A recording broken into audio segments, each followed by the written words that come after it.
formas de trabajar y metodologías de trabajo y los softwares que se usan en el caso del trabajo. Ya. Porque las metodologías de ese tipo son las más en el caso de desarrollo de Sí. Sí, bueno, ahora que comenzamos la grabación, para quienes están viendo el video, estábamos compartiendo Catalina, su experiencia en búsqueda de trabajo y ingeniería de software ha sido lo más importante que le preguntaron en la entrevista y le permitió conseguir ese trabajo. Y nos narra la experiencia de que todas las técnicas y los conceptos vistos en esta área son las que permiten aumentar la productividad en proyectos. Y esto, bueno, lo que vamos a ver acá es más general incluso que software, sino que en realidad es en administración de proyectos. Y existen certificaciones y organizaciones que se dedican a certificar ingenieros en la habilidad de administración y manejo de proyectos. De hecho, existe una certificación que se llama PMM. PMM creo que es. Que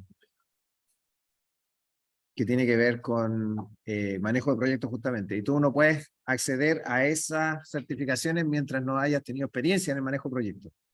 Porque no puedes apreciar el valor de lo que te están enseñando si es que no has pasado un poco por este proceso. Bien, vamos a ver un poco rápidamente una introducción de la introducción de ingeniería de software, porque el tiempo no nos permite más. Pero partimos con este ejemplo, que si yo quiero construir una casa para perros, la puede hacer una sola persona, ¿sí? Probablemente esa persona no sea yo, pero hay personas que sí lo pueden hacer. Entonces, uno se imagina la estructura, es simple, es poco trabajo, etc. Y uno cree que relativamente con pocas herramientas uno puede tener una casa para un perro relativamente decente. Ahora, si uno pide que la casa del perro no se llueva, ya es más complicado, por ejemplo. Pero si admite una gotera, entonces ya no hay problema. Pero si queremos una casa grande como esta que aparece aquí, esto ya no es tan simple. No es tan simple tampoco para ser construida por una sola persona en un tiempo razonable. Entonces, un proyecto de esta naturaleza, un proyecto más grande, requiere un equipo y requiere un modelado. Yo necesito unos planos, ¿cierto? Específicos, requiere un proceso bien definido y herramientas más específicas, ¿cierto? Más sofisticadas. Si pasamos, por ejemplo, a construir ya no una casa, sino que un rascacielos, el nivel de complejidad aumenta, el nivel de personas involucradas, el rascacielos es como, tiene un montón de sistemas trabajando simultáneamente, eléctricos, agua, los ascensores. El agua no es solamente la tubería, el agua hay que subir el agua, hay que poner la presión, etcétera, hidropack, los sistemas de antiincendio, etcétera, canalizaciones para todas las comunicaciones, los ascensores, hay que tener grupo electrógeno en caso que se corte la electricidad, los ascensores puedan seguir funcionando, la gente no se quede atrapada, escalera de incendio, red seca, red húmeda, etcétera. Es una cosa muy... Y desde el punto de vista estructural, o sea, un rascacielos es una cosa altísima que tiene que ser calculada en un país como el nuestro, donde tenemos terremotos, y tiene que ser seguro y no tiene que colapsar, y tiene cargas dinámicas, el viento, etcétera, etcétera. Suma y sigue. Y que no se llueva. No le garantizo que se llueva. Entonces, no es lo mismo, por ejemplo, nosotros aquí en el escenario tradicional de educación en la universidad es que nosotros les damos a ustedes tareas que son, todas son proyectos juguetes. No hay ninguna que sea algo más en serio porque no tenemos el tiempo. Ustedes son un grupo pequeño y además no hay el know-how. En una empresa habrán ingenieros que llevan años haciendo estas labores y tienen know-how, y los ingenieros junior que se incorporan reciben esa experiencia y les van enseñando las mejores prácticas al detalle, ¿no? Etcétera. También el ingeniero que tiene más tiempo, o la ingeniero que tiene más tiempo, ella podrá evaluar mucho mejor, cubicar el tiempo que demanda ciertas cosas para desarrollar ciertas cosas. Y eso es fundamental. Es fundamental al momento de hablar. Me imagino que Catalina tiene experiencia, que habrán colegas tuyos en tu trabajo que tienen esa experiencia y son los encargados de decir cuánto tiempo tarda tal cosa.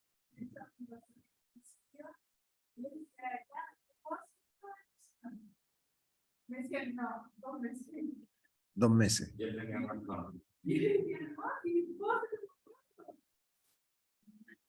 Y la razón de 2 meses era...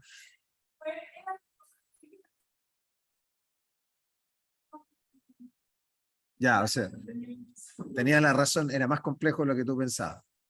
Sí. Esa es la experiencia. Entonces, ¿qué es la ingeniería de software? La definición. Dice: la aplicación de enfoque sistemático, disciplinado, cuantificable para el desarrollo, operación y mantención de software. Entonces, se busca desarrollar software que resuelva el problema en tiempos y a costos controlados. Sí.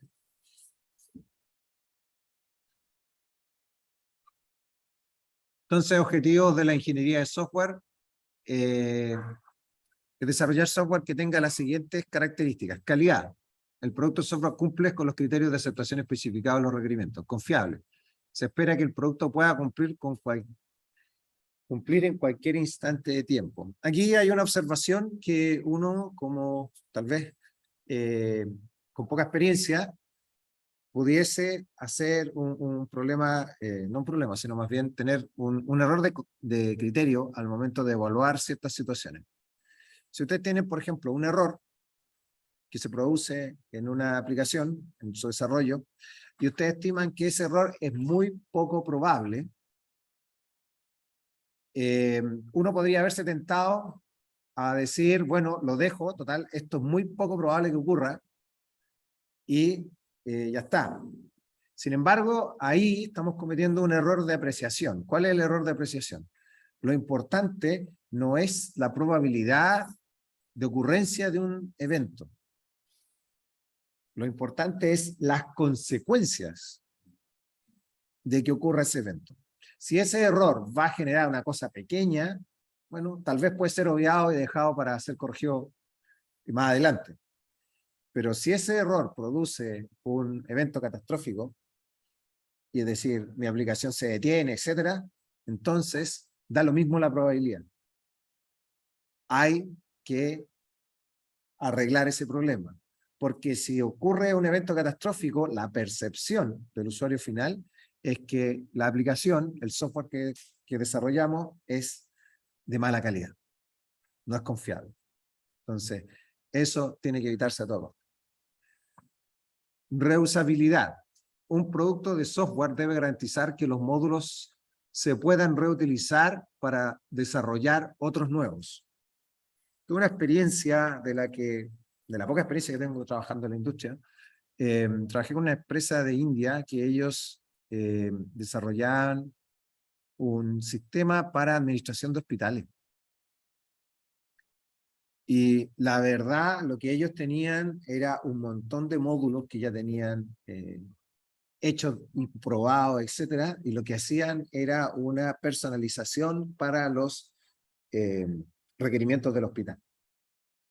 Entonces, ellos ya habían pagado el costo de desarrollo y estaban reutilizando su código, y es más, se lo daban al cliente como código abierto, de tal manera que si les fallaba el sistema, otra empresa, o no confiaban en ello, otra empresa podía hacerse cargo y tener acceso a todo el código. Pero bueno, los sistemas son grandes. Entonces, aunque sea código abierto, no es tan fácil hacer ese. El hecho de que sea de código abierto muchas veces facilita el tema de la seguridad. Código abierto quiere decir que tú conoces y varias personas conocen todos los procesos que se llevan a cabo por el software, eso está a simple vista, pero no significan que los procesos estén disponibles para todo el mundo. No sé si me explico. Por ejemplo, todos conocemos el algoritmo de encriptación, ¿no? El handshake, etcétera. Todos conocemos el algoritmo y podemos ver el código, pero eso no significa que podamos romper quebrar una comunicación encriptada fácilmente. Eso son cosas distintas. Pero si el algoritmo tiene un error o la implementación tiene un error de seguridad que lo hace vulnerable, el hecho de que sea código abierto puede permitir que más personas puedan, primero, darse cuenta del error y segundo, reparar. Entonces, eso de que código abierto vulnera la seguridad no es tan cierto. De hecho, el ejército de Estados Unidos entiendo hace ya mucho tiempo, le había pedido a Microsoft el código completo de su sistema operativo. Normal, Por supuesto, porque ellos querían hacer un estudio de vulnerabilidades y sin conocer el código de fuente del sistema operativo, no pueden. Entonces, Microsoft se negó y se tuvieron que mover a sistemas operativos de código abierto. Ya piensa tú que SpaceX, que manda estos cohetes que son reutilizables, que aterrizan de forma vertical y que además lanzó su primera cohete para la estación espacial, tripulado, etc. Eso es todo Linux. Todo Linux. Todo de código abierto. O sea que sea código abierto no es un problema necesariamente. Puede ser positivo. Pero lo que yo quería hacer el ejemplo es que el código tiene que ser reutilizable y si estoy en una empresa que se dedica a desarrollar software a medida para clientes, el desarrollar ciertos módulos para ciertas tareas, porque en software hay cosas que son repetitivas, que se van a hacer sí o sí en casi todos los tipos de aplicaciones. El poder hacerlo reutilizable me va a permitir reutilizar código de un proyecto en otro y ahorrar tiempo. Y lo otro es también la confiabilidad, porque si ya lo he probado muchas veces, es algo que está funcionando estable. Testeable. Esto es algo que en la universidad omitimos mucho en la reusabilidad, por ejemplo, el código sea reusable en la documentación. Eso es una cosa que nosotros omitimos mucho, la documentación de los desarrollos de software aquí en la universidad. Y el testing. Nosotros no desarrollamos ni enseñamos metodologías de testing. Y ese es un problema. O sea, digamos, ustedes como ingenieros cuando salgan, si es que no han tenido la oportunidad de ejercitar esas habilidades dentro de la universidad, en algún proyecto en particular, lo más probable es que va a ser lo primero que tengan que aprender. Yo he leído en algunas partes,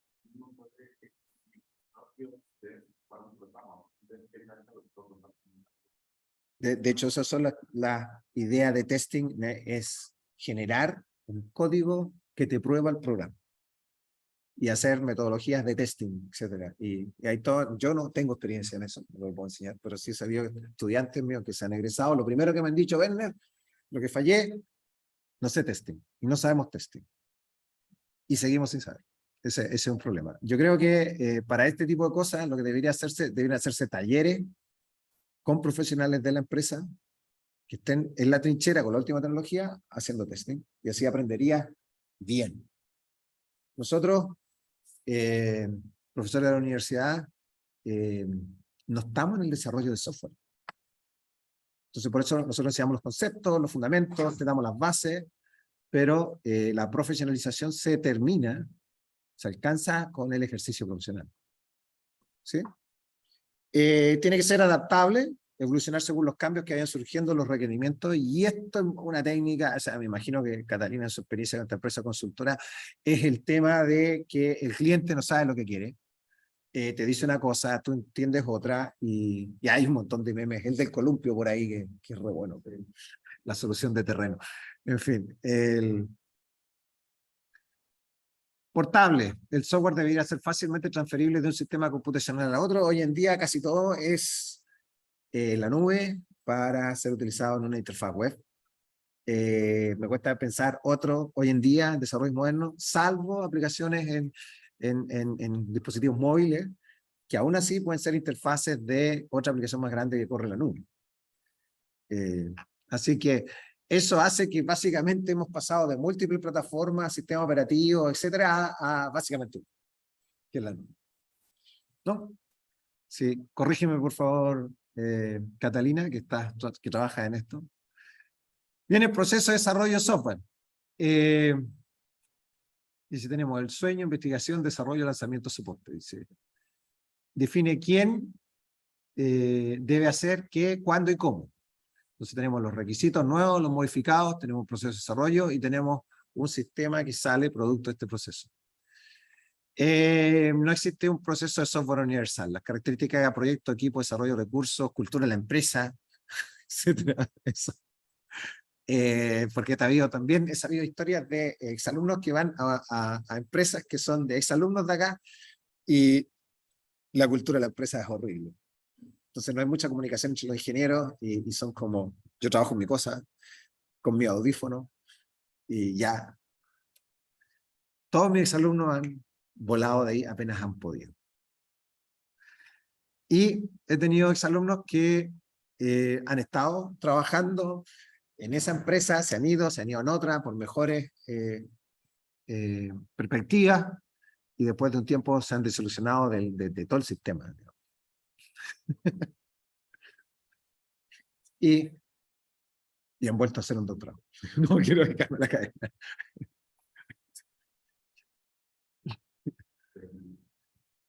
Sí, yo en mi caso, yo trabajé en Japón antes de doctorarme, trabajé como ingeniero, etcétera, y me vine a la academia y hice el doctorado buscando desafíos intelectuales.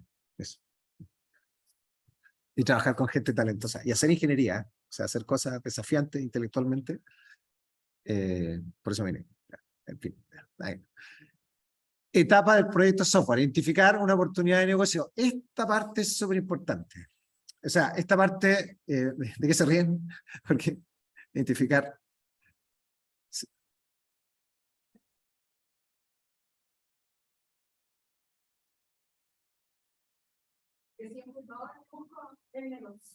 Sí, bueno,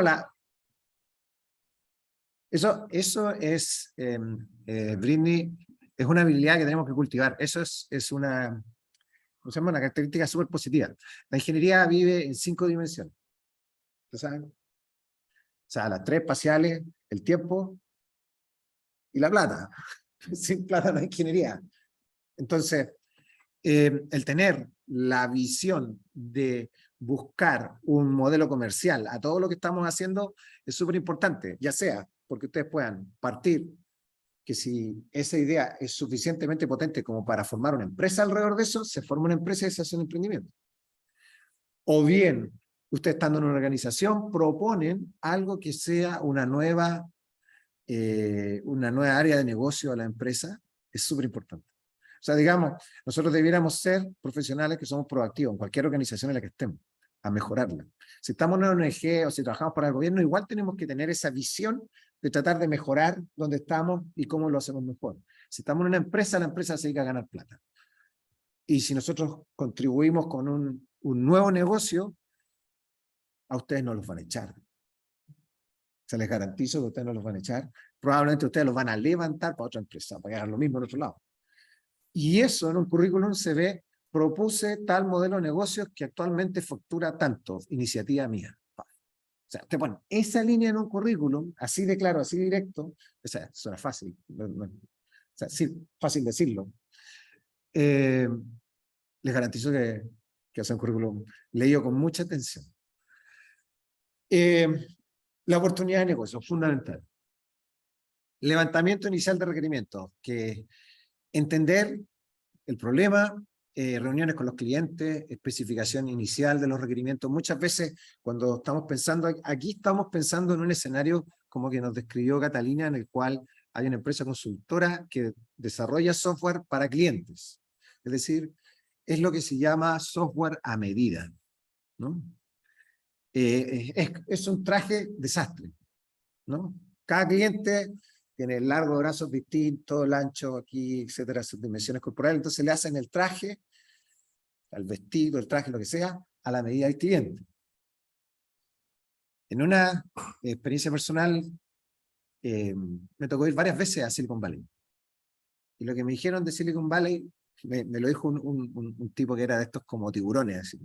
El problema de Latinoamérica es el traje desastre. Es decir, hay empresas, hay muy buenos ingenieros, empresas que le hacen un proyecto a un cliente, que puede ser un cliente muy grande, y que te puede pagar, mantener la operación de tu empresa, etcétera, pero tú estás haciendo una cosa muy específica para un solo cliente. Entonces, él me decía, en Silicon Valley nosotros no hacemos eso. Es más, nos negamos a hacer eso. Nosotros hacemos productos. Es decir, en vez de hacer un software para una sola cliente, hacemos un producto de software para todo el mundo, con mercado global. Si no tiene mercado global, no nos interesa. Entonces, las dificultades son las mismas. Está bien, pues hay empresas que se dedican a eso. Pero lo que quiero decir yo es que no que esté mal. Es que tienen que haber las dos partes. Y aquí tenemos una sola. O sea, nuestra forma de pensar, y de hecho está puesto así, en nuestra forma de educar al ingeniero, es que hay un cliente y yo le soluciono al cliente. Aquí le voy a decir, aquí no tenemos un cliente, aquí tenemos un mercado, que no es lo mismo. Entonces, yo voy a diseñar mi producto y mi oportunidad de negocio la voy a buscar de tal manera que mi mercado sea lo más grande posible. ¿Sí? Y más grande posible, y si es global, maravilloso. Y después, ¿qué hago yo? Bueno, también otra persona de Silicon Valley me dijo, lo que hacen las startups es hacer lo que le llaman el cookie cutter, que es el molde de galleta. Cuando tú haces un producto, tú lo que haces es el molde de la galleta. Haces todos los detalles para que la galleta te quede súper bonita, etc. Y una vez que tienes tu molde de galleta, ¿qué es lo que haces? Millones de galletas. Y ahí viene el modelo de negocio, ahí viene lo que tú facturas. Es decir, el costo de hacer una galleta nueva es casi cero. El costo marginal de agregar nuevos clientes tiene que ser casi cero. Entonces, cada cliente que llega trae solo ganancia. Entonces, si tu mercado es muy grande y tienes un costo marginal para ingresar clientes muy bajo, eso es una cañería de plata que entra. Y eso es lo que se busca. Y por eso tienen esos capitales allá. Y por eso mucha gente fracasa, porque no es fácil de hacer. O sea, la idea es muy simple. Fácil, nada. ¿Sí? Entonces, si tú logras con eso, entonces tú armas una empresa en torno a eso. Porque el flujo de capital que va a venir producto de tu facturación va a ser muy grande y va a haber interés de inversionistas de pagarte todas las inversiones que tú necesitas para hacer que esto funcione. Pero por eso me quiero parar aquí cuando digo los clientes, uno puede decirles clientes o bien en mi mercado.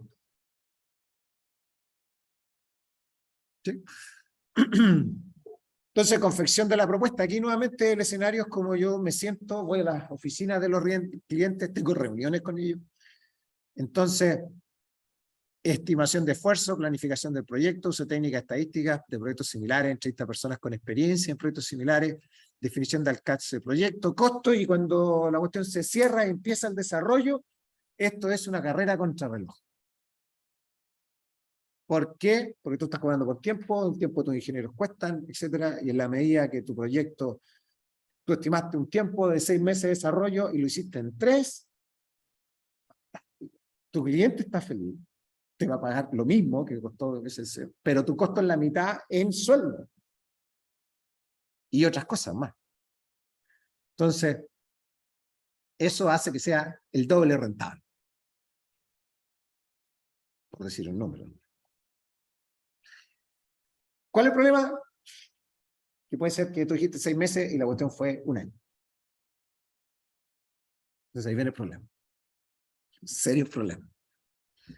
Entonces, por eso es tan importante cuando estoy con un cliente que no sabe muy bien lo que quiere normalmente, o te explica lo que ellos hacen y no lo que necesitan, yo creo que hay que ser muy hábil para levantar bien los requerimientos y esta cuestión funcione. ¿Sí? Depende del caso. Aquí todo depende, ¿no, Catalina?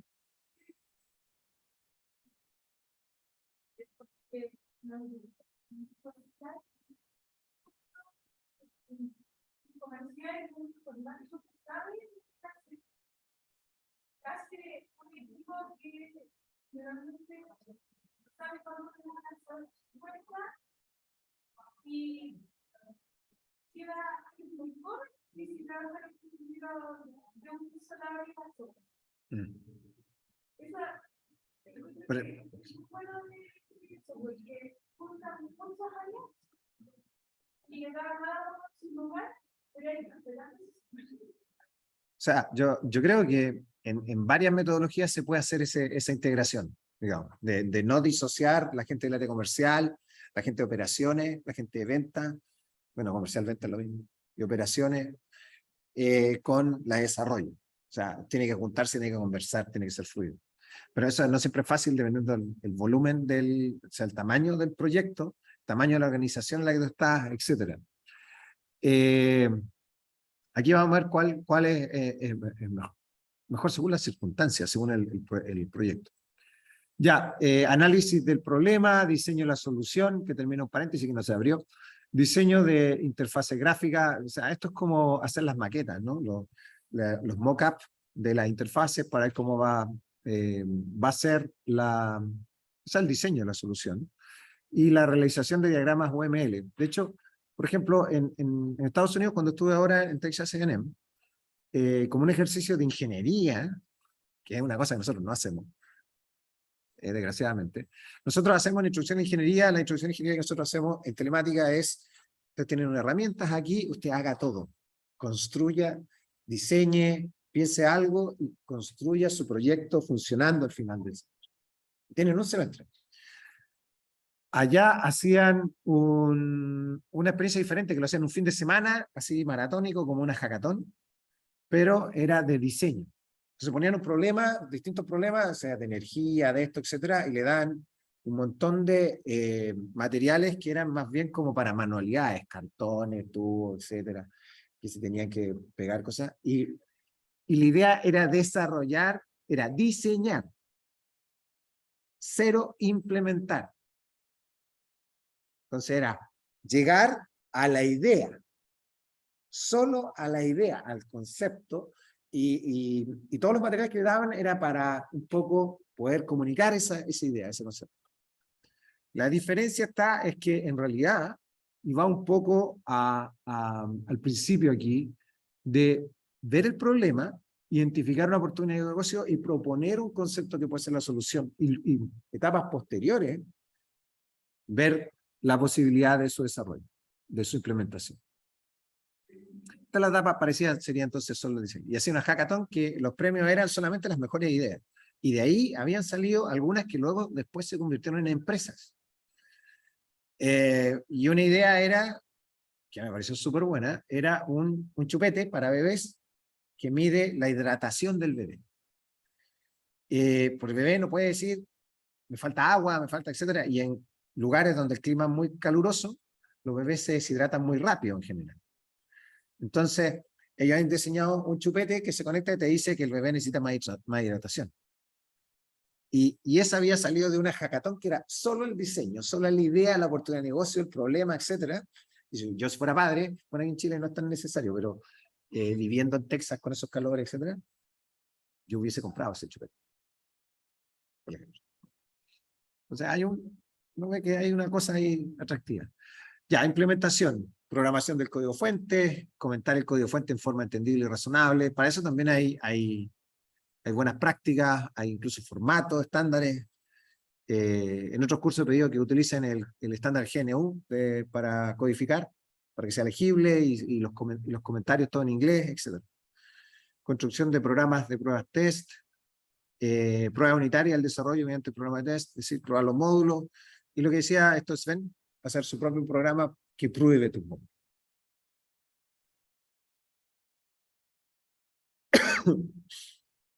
Los módulos se prueban individualmente, las pruebas unitarias, hay pruebas de integración, trabajarlo en conjunto.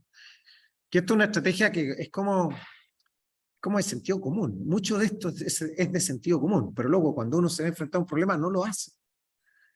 Hay una cuestión que le llaman Extreme Programming. No sé si han oído hablar de ustedes. Que de Extreme, yo creo que no tiene nada, pero en su momento era Extreme Programming. ¿Y en qué consistía? Básicamente, en pocas líneas, es que yo hago código pequeñito, lo pruebo, y veo, estoy seguro que funciona, y ahí voy armando en base a código que es de pocas líneas. Por lo tanto, fácil de revisar y fácil de ver dónde está fallando. Pero, ¿qué hace uno normalmente? Uno se le ocurre la idea y se larga a escribir. Y después termina un programa de 300 líneas con distintos archivos con mucho código y algo no funciona. Y debuguear ese programa es mucho más difícil que cuando uno va con esa técnica de códigos pequeñitos. Perdón. Entonces, esto es como lo mismo, pero a una escala mayor. Y también es como obvio, ¿cierto? Pero luego uno no lo hace. Entonces, por lo tanto, por algo hay un proceso y hay un sistema y eso implica disciplina. Se requiere la disciplina. Por lo tanto, cuando ustedes salgan a trabajar y se incorporan en un equipo de trabajo, tienen que incorporar estas políticas y estos procesos en su forma de trabajar. Y tienen que ser flexibles al respecto. Porque si ustedes no son flexibles al respecto, dicen, no, es que a mí me gusta así, yo sé así, pongo mi audífono. No van a durar mucho. Capacitar usuarios, confección de manuales, puesta en producción, confección de un plan de puesta en producción, que muchas veces esto puede ser importante dependiendo del volumen, el tamaño del proyecto. Marcha blanca, resolución de incidencias, una garantía. Aquí vienen los problemas también. Pero no hay que tenerle miedo a los problemas, ¿no? Recuerden que los problemas nos dan de comer. Si no hubiera problemas, no habría ingenieros, no contratarían ingenieros jóvenes, etcétera. Así que hay que tener una disposición positiva hacia los problemas. Incertidumbres naturales. ¿Podré cumplir con los plazos? ¿Estaré dentro de lo presupuestado? ¿Quedará satisfecho el cliente? Satisfecho, feliz, no creo, pero que por lo menos no quede enojado. Eso ya. Y la metodología de desarrollo puede ser una ayuda para conseguir tu objetivo. ¿Y qué es un conjunto de procedimientos que imponen un proceso disciplinado sobre el desarrollo de software con el fin de hacerlo más predecible y eficiente? Reducir incertidumbre, en realidad.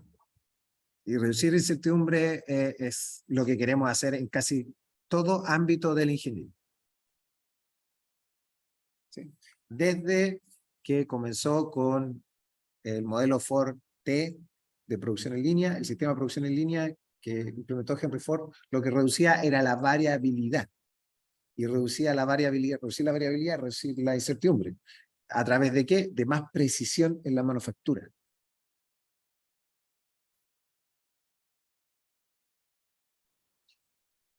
Varias metodologías. Waterfall, que es requirements, que se levantan los requerimientos, se diseña, se implementa, se verifica y se mantiene. Esto es como un diseño lineal. Es decir, casi esto se hace en forma temporal y aquí se ve como unidireccional. O sea, ¿qué pasa si cambian los requerimientos? O sea, esta forma de trabajar no me parece apropiada si los requerimientos son muy dinámicos. ¿Sí? O requiere mucho tiempo hasta que decir que tenemos requerimientos estables. ¿Sí? Espiral, se determina el objetivo, se evalúa la alternativa, se hace un desarrollo, se planea la próxima fase y se determina el objetivo y así nuevamente se va trabajando. Es lo que estamos haciendo en las tareas. Un poco. Sí. Un poco, yo pienso que las tareas debieran ser más como esto. Sí. Bueno, iterativa e incremental. Se hace... ¿No te escucho? Eso, partimos esta clase hablando lo mismo. Entonces, hay un planeamiento inicial, que es iterativa incremental, que está el planeamiento, los requerimientos, análisis, diseño, se implementa, se prueba, se evalúa y se vuelve a desarrollar, analizar, etcétera, los requerimientos, hasta que finalmente es lo suficientemente bueno para que haya implementación. A producción sería, ¿no? Deployment. Y ágil, que no significa rápido, significa ágil, que no es lo mismo. Es decir, que tenemos iteraciones se planea, se diseña, se desarrolla, se testea, se pone en producción y se revisa. El hecho de que sea ágil quiere decir que estos son ciclos cortos. Por lo tanto, lo que se desarrolla es algo más pequeño, no es algo tan definitivo, tan complejo. De hecho, se habla de el prototipo mínimo viable, ¿no? Es decir, ¿cuál es la esencia de lo que se requiere para que esta cuestión funcione? Entonces, implementemos esa esencia rápidamente, una cosa muy pequeña, muy concisa, se prueba con el usuario, etcétera, y el usuario nos da el cliente nos da nuestro feedback, etcétera, y podemos mejorarlos y rápidamente hacemos de nuevo, hay algunos problemas aquí, entonces vamos de nuevo con este proceso, etcétera, y así, hasta que llegamos a algo que es estable. Este tipo de filosofía ágil, de tener un prototipo mínimo viable y probarlo lo antes posible con tu usuario, que puede ser parte de tu mercado al que tú estás apuntando, o tu cliente, también se aplica en el desarrollo de startups, de empresas. Es decir, desde la perspectiva no solo del software, sino que también puede ser la perspectiva de tu modelo de negocio. El modelo de negocio en general es algo que yo creo que va a funcionar, tengo la idea, etcétera, pero hay que testearlo, hay que probarlo. Y hay que probar todas las distintas facetas para que esto funcione. A lo mejor la idea es muy buena, pero la implementación falló por esto, o no era muy usable, etcétera, etcétera. Hay que probar todos los aspectos para que esto pueda funcionar. Y en ese proceso de imaginar, preguntar, escuchar, diseñar, proponer y probar, testear algo, se hace en múltiples dimensiones, no solo en el software. En la área comercial, etcétera, etcétera. ¿Sí? ¿Cuál es la mejor? Depende del tipo de producto, software a construir. Si el producto tiene un objetivo muy específico, requerimientos bien definidos, se me ocurren pocos ejemplos así, y muy poca tendencia al cambio, o sea, eso parece casi un ejemplo de universidad, en donde la gestión se pueda predecir, entonces podemos usar waterfall, un modelo lineal. Eso en realidad es muy poco probable que ocurra. Por otro lado, si el producto tiene alta incertidumbre, que es más parecido a la vida real, más aún si ustedes lo que quieren hacer es un producto para un mercado muy grande, tienen que ser capaces de poder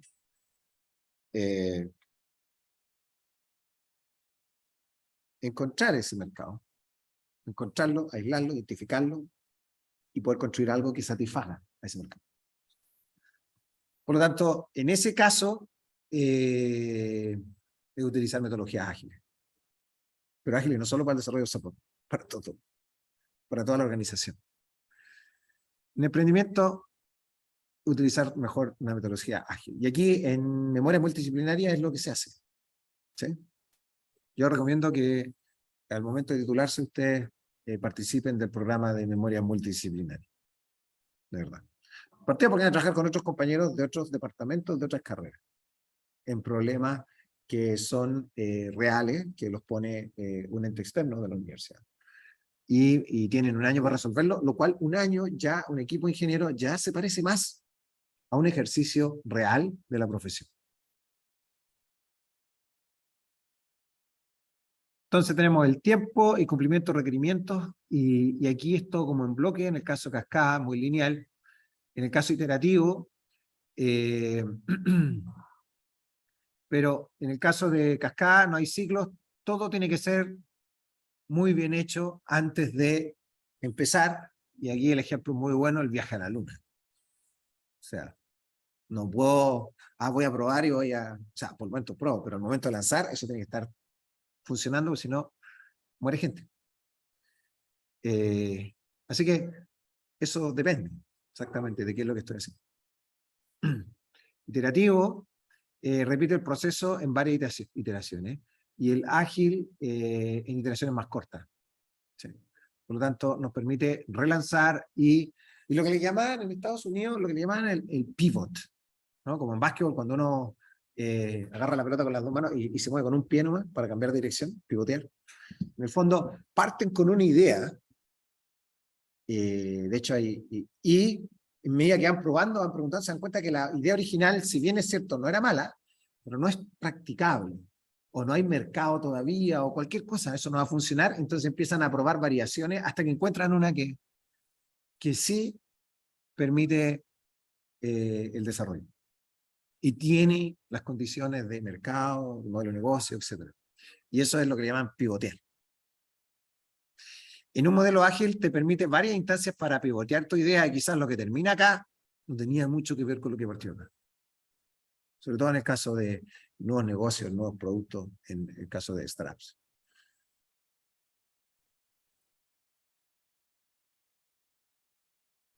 Desarrollo iterativo e incremental. Esta idea es la base de varios métodos de desarrollo de software. La idea es desarrollar el sistema siguiendo etapas incrementales caracterizadas por generación sucesiva de versiones que van abarcando requerimientos hasta complementar el sistema.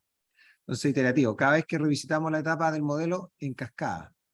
Incremental, con frecuencia integramos avances para generar una versión con sentido para el cliente. Entonces aquí se muestra una versión de la Gioconda, ¿no? Que está mirando por un lado, después por el otro, pero muy simple al principio, que son nuestros primeros prototipos, luego eso se va complementando y se va complejizando hasta tener lo que finalmente se desea. Yo personalmente lo veo al revés. Mi percepción personal, que uno parte con una idea compleja y debiera ir captando la esencia, simplificándola, para tener algo que capta la esencia del fenómeno, pero que es mucho más simple de utilizar y de manipular y de trabajar. Por ejemplo, ¿ustedes saben cuál era el modelo de negocio de McDonald's? De McDonald's.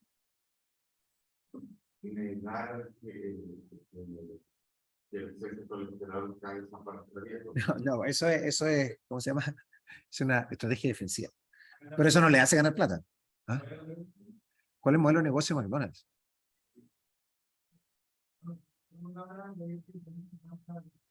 Es una franquicia, sí. Entonces, es una franquicia, entonces le venden todos los manuales, los procedimientos, todas las máquinas, etcétera, para que se arme la franquicia. Pero por ahí no ganan plata. O sea, ganan. Pero esa no es la cañería de dinero que entra, sí, el colector de plata, que hace que McDonald's haya llegado a ser lo que es.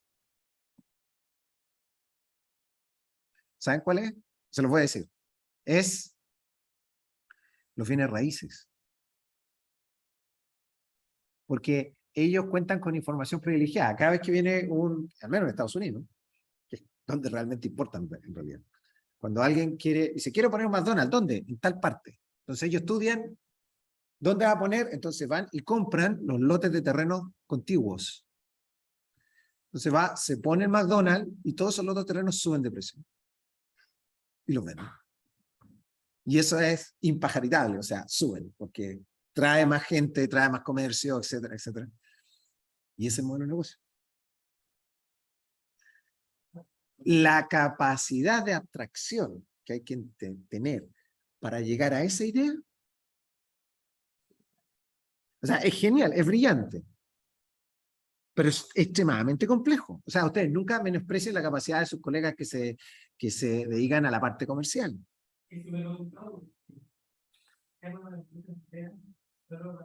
No, ellos no la armaron para eso, se dieron cuenta de eso. Entonces ahí pivotearon. Y eso hizo que McDonald's estallara. Eso hizo que McDonald's estallara. Exacto. Por ejemplo, aquí en Chile pasó una cosa con el boom de la exportación de fruta en los 80. ¿Qué pasó? Que mandábamos barcos llenos de fruta, uva y cosas así, para Estados Unidos, para Asia, para Europa. Entonces alguien dijo, bueno, pero los barcos hacen varios en el verano, porque hacen varias vueltas. Entonces el barco va lleno y se volvía vacío. Entonces ahí hay una tremenda oportunidad. Entonces el flete de retorno estaba pagado ya por la uva, pero el flete de retorno ya era gratuito. Entonces empezaron a armarse varios, se dieron cuenta de eso y armaron empresas importadoras. Entonces empezaron a importar cosas y el flete era gratis. Entonces, ¿quién les compite ahí? Entonces, encontrar un modelo de negocio requiere muchas vueltas.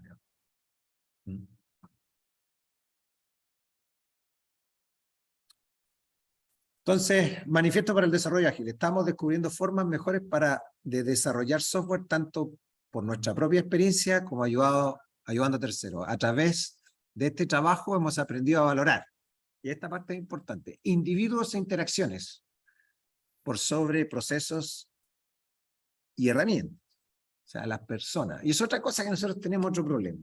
Para que una cosa funcione, ¿qué tiene que ser el centro de nuestro producto, de nuestro sistema, de nuestro servicio? El centro. Exactamente. Porque el cliente te va a pagar. Entonces, nosotros cometemos el error aquí en la universidad, que nos gusta la tecnología. Entonces decimos, ay, yo quiero hacer algo con esto.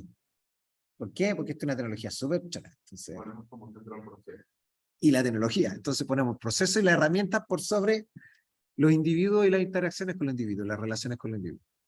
Entonces ahí cometemos un error así fuerte. Software funcionando sobre documentación extensiva. O sea, lo más importante es que usted funcione. Fundamental. ¿Quién nos va a pagar y que funcione? Colaboración con el cliente. Es decir, si yo logro que mi cliente sea mi socio, me evito un montón de problemas. Y eso es colaboración, que él se siente, nos vamos a asociar en esto para desarrollar este problema. Si negociación contractual, es decir, tú eres mi cliente y tenemos un contrato, y aquí está el contrato, vengan los abogados, eso ya, la relación se echa a perder.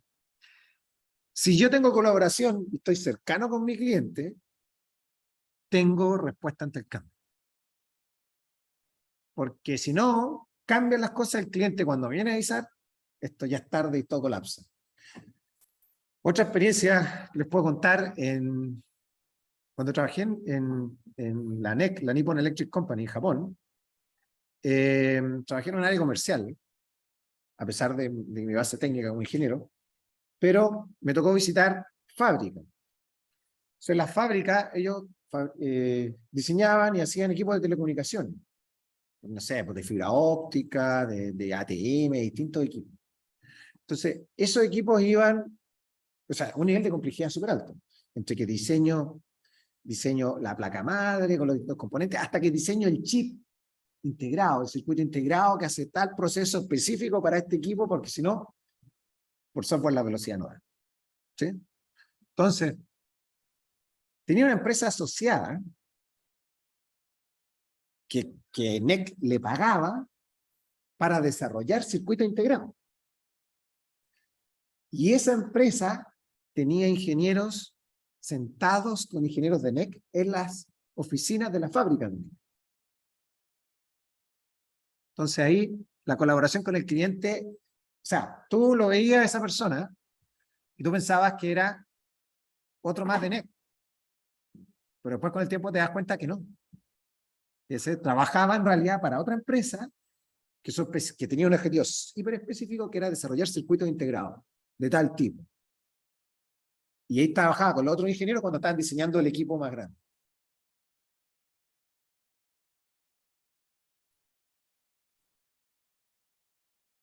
Desarrollos ágiles.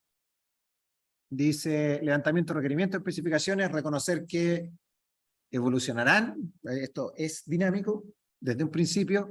Pensar qué áreas son más probables que van a cambiar, de tal manera poner atención ahí en el diseño. diseñando, por lo tanto, que van a haber cambios. Y la implementación, lo más crítico primero, no hacer optimizaciones. La implementación probablemente va a cambiar. Es decir, esto apunta a lo que decía, un prototipo mínimo viable. Iterar 1 y 2 o 3, mostrar el prototipo al usuario o cliente, en realidad no, ni siquiera mostrarlo, o sea, tiene que usarlo. Y en el uso nos tiene que dar la realimentación. Y actualizar los requerimientos, el diseño, etcétera, y hacer este proceso circular de iteraciones que mostramos en la figura más adelante. Lección importante, el tiempo es independiente del contexto. Ahorrar una semana al comienzo de un proyecto es tan bueno como ahorrarla al final. Una semana es una semana. Es mucho más fácil ahorrar tiempo al inicio del proyecto, cuando los entregables son menos claros. Yo siempre prefiero ahorrar al principio, porque al final normalmente prefiero terminar una semana antes. Siempre mucho. Conclusión. ¿Cómo aplica esto al proyecto del ramo? Hay que cuestionarse eso. Un poco tarde, pero más vale tarde que nunca. El proyecto del ramo no es tan importante, lo importante es la entrevista de trabajo. Digamos.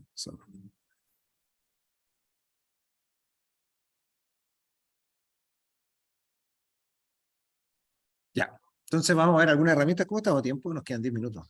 Sí, sí, vamos a avanzar. Hemos visto descripción de casos de uso del sistema y diagrama UML. Casos de uso, esto sirve para requerimientos como análisis. Por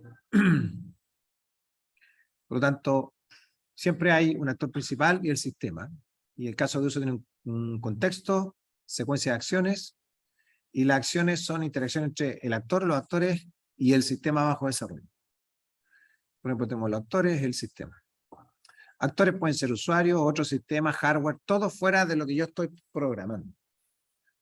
Cada resultado o salida tiene un valor para uno de los actores, se usan variaciones para situaciones excepcionales. El énfasis en qué hace el sistema y no en cómo. Y eso es súper importante, el qué, diferenciar el qué del cómo. Cuando uno va a hablar con una persona y dice, explícame lo que hace, te dice, no te dice lo que hace normalmente, sino cómo lo hace. Que yo tengo que mandar este formulario aquí, tengo que revisar esto, y esto no lo hacemos de esta manera porque tal persona me tiene que mandar esta información. Todo eso tiene que ver con el cómo. Y ahí extraer, en realidad, qué es lo importante de esto, este proceso. Y a lo mejor, parte del análisis quiere decir que hay cosas que son redundantes, o que son ineficientes, que se pueden hacer mejor. Casos de uso. Se construye en base a un levantamiento inicial de requerimientos y en reunión y análisis con los usuarios. Un caso de uso debe ser simple, claro y conciso. Cada caso de uso debe ser entendible para el cliente. Son buenos para capturar requerimientos reflejados en comportamiento del sistema antes de determinadas entradas. Estos son los requerimientos funcionales. Por ejemplo, en mi casa, en el condominio indebido, quieren poner un sistema automático de entrada. Ahora tenemos el control remoto, pero no, quieren más seguridad a los vecinos ya. Bueno. Entonces dijeron, quieren una cuestión con QR, que cuando viene una visita yo le mando por el teléfono el QR y esa persona lo escanea y puede entrar, que me lea la patente, etcétera, de tal manera que cuando yo me acerco a leer la patente la barrera se levanta sola. O sea, todas esas cosas quieren poner. Y yo le dije, bueno, el problema de ese caso de uso, para mí, que fallan todos cuando voy en moto. Que voy con guantes, mi teléfono va guardado, la patente de la moto está atrás. Entonces, ¿cómo entro? Me dejan afuera. Entonces, eso está pensado para quién? Para que entren autos, punto, o camiones, pero no para que entre otro vehículo. Y si un vecino sale en bicicleta y entra, también problema. El ladrón entra aquí, pasa por encima de la red. Sí, sí, bueno, sí es para controlar quién entra, no para evitar que entren ladrones. Porque es para que no entre un ladrón con camión a robar. ¿Qué pasa con simplemente tener un arma en la casa? Ah, esa es otra conversación. Lo vamos a dejar. Porque la seguridad tiene múltiples facetas, digamos. Múltiples. Entonces, una... No, no es solamente una sola cosa. Es multifactorial. Ya. Entonces, cada iteración puede desarrollarse según un caso de uso, un análisis, diseño, implementación, caso de prueba. Las funcionales, lo que espera el cliente, las pruebas unitarias aquí, se puede ir viendo eso de manera iterativa.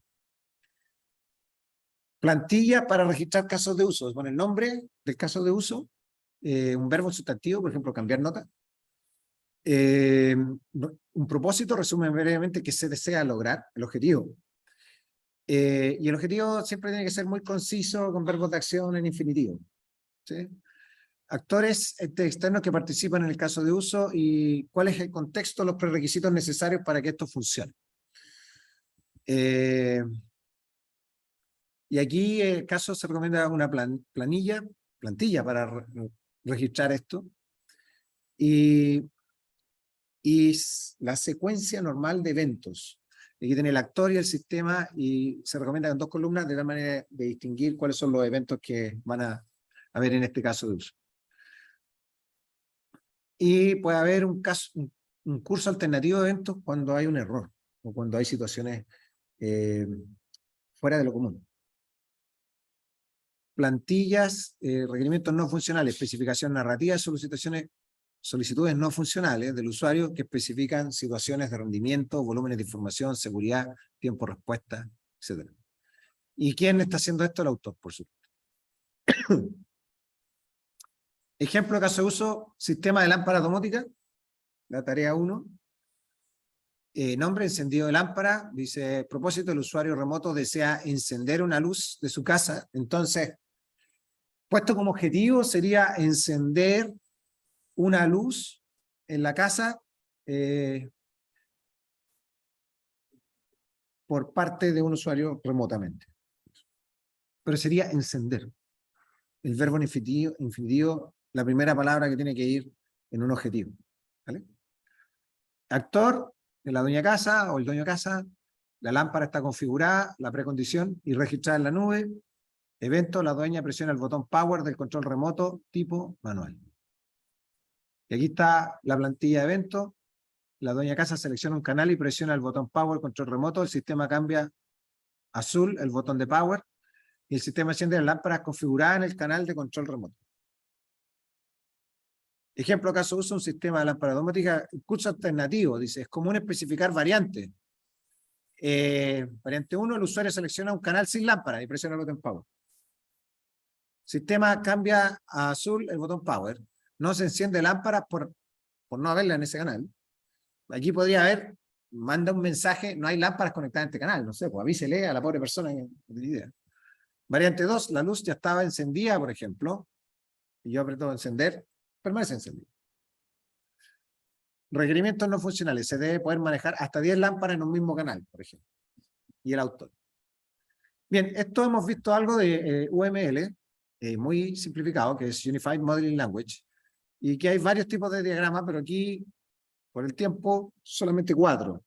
Diagramas de casos de uso, diagramas de clase, que ya hemos visto algunos, diagramas de secuencia, que también vimos algunos, cuando vimos programación orientada a eventos, sobre todo en JavaFX, y diagramas de estado.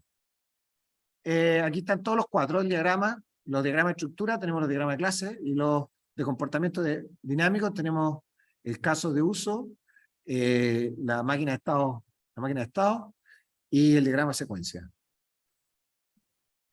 Entonces, en el diagrama de casos de uso, especificar gráficamente una funcionalidad provista por el sistema, tenemos el actor, encendido lámpara, la dueña casa, y este es el caso de uso. Son buenos para identificar nuevos requerimientos, comunicarse con el cliente y generar pruebas. Y eso sería, digamos, cortísimo. En diagrama de clases, esto también lo hemos visto. De hecho, yo me he apegado a este estándar, donde tenemos el nombre de la clase, arriba, la casilla, luego el primer símbolo delante de los atributos corresponde a la visibilidad. El negativo significa que es private, el más significa que es público, el gato significa que es protegido y la vergulilla sería un package. Y luego vienen los métodos que tienen la misma definición aquí de visibilidad. Y aquí están las asociaciones, que es una relación más general, representa una familia de relaciones, que puede ser unidireccional o bidireccional y puede tener roles, algunos la usan a cambio de agregación. Para indicar direccionalidad se usan flechas, por ejemplo, el mensaje y la fila. Y, por ejemplo, un mensaje no saben qué cola de mensaje está. La cola sí sabe qué mensajes tiene, por ejemplo. Tipo de relaciones de clases tiene o contiene. La parte puede existir fuera del todo. Típicamente la relación entre la clase y sus atributos. Mensaje y mensaje. Bien. Cuando se cumple la relación es en herencia y hay una relación de subtipo válida, entonces está la relación con esta flecha de herencia con el triángulo. Está la interfase, que es la misma idea, pero con línea punteada.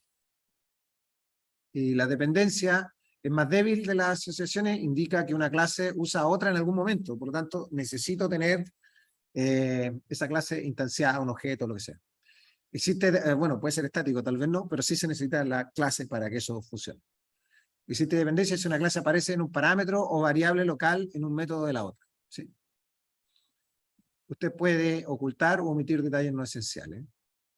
Luego tenemos el diagrama de secuencia, que ya lo vimos, de hecho este es un ejemplo que vimos en Java FX, que cuando teníamos Primary Stage, que Java Virtual Machine inicia main, instancia closable stage, invoca start, y aquí se produce un elemento, se produce Windows Client. La idea es que acá tenemos la clase, tenemos el objeto, y aquí tenemos la línea temporal, el tiempo va hacia abajo, y eso va demostrando los distintos eventos que van ocurriendo en la interacción entre ellos. ¿Sí? Diagrama de secuencia, ingreso de un nuevo texto, esto gatilla el evento esperado. Aquí está, esto es lo mismo, no hay mucha diferencia. Y el diagrama de estados son utilizados en las clases cuyos objetos tienen estados de interés. Similares a los que vieron en sistemas digitales. O sea, eso ya lo han visto. Apagado, encendido. Sí. Bien, hay varias herramientas que permiten hacer esto. Yo personalmente exploré Qt Creator. Qt Creator tiene... ¿Dónde tiene?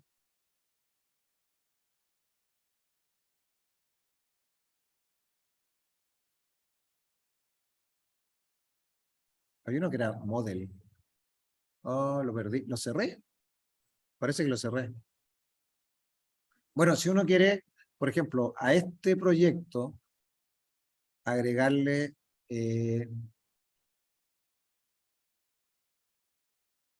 un nuevo modelo, uno puede ir a Modeling aquí y poner Model. Y le ponemos aquí. A este proyecto le vamos a agregar eso, el modelo. Y podemos aquí entonces empezar a construir en este proyecto nuestro diagrama UML, por ejemplo, de clase.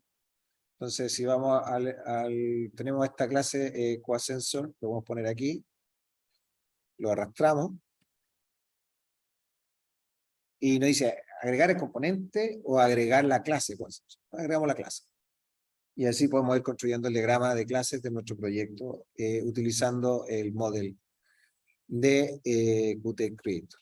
IntelliJ ofrece, entiendo, una funcionalidad similar, sin embargo, yo no la pude hacer funcionar.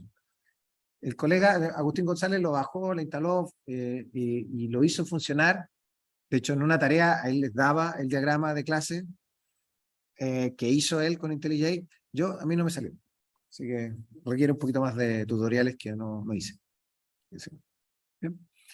Y eso es todo. Voy a terminar aquí.